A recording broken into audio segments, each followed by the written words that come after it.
Subalit yung commentary laging totoo. Walang halong fake, walang palabas na dulo sa bawat tao. Siya'y laging handa, lahat ng sinabi solid at may proof. Walang kinakago, lahat ay klaro sa kanyang mga salita. Walang mababago, real talk palagi yan ang kanyang credo. Si Oyod ang gabay sa bawat galaw ng tao. Yo mga idol, kumusta? Uyod Boxing Fanatics nga pala. So sa video na ito ay pag-uusapan natin itong pagdating ng ating pambato dito nga sa bansang Japan at ang muling pagharap ng ating pambato dito nga sa kanyang nakalaban dati na si Yukinori Oguni ng Japan at nitong kilala at sikat na legendary na walang iba kung hindi itong si Gushiken, mga ka-Uyod Boxing Fanatics. At sa video na ito mga ka-Uyod Boxing Fanatics, courtesy nga dito sa YouTube channel ng Cuadro Alas, It's My Boy, ay sumubok itong si Gushiken sa lakas nga ng ating pambato.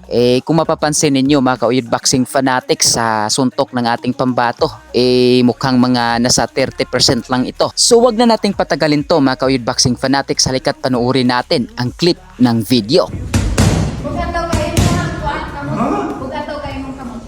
Monster, monster. The true monster.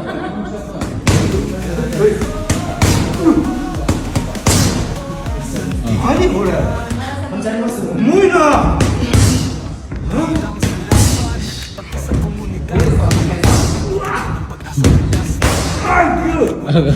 아니 뭐래?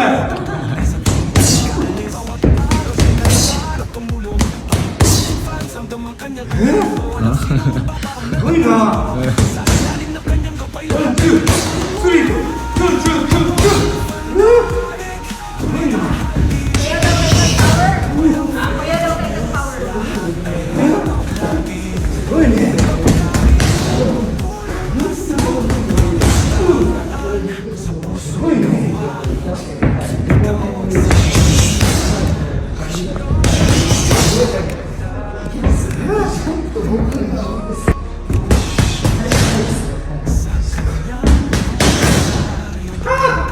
어렸어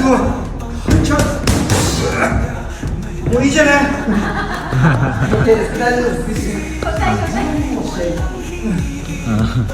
오케이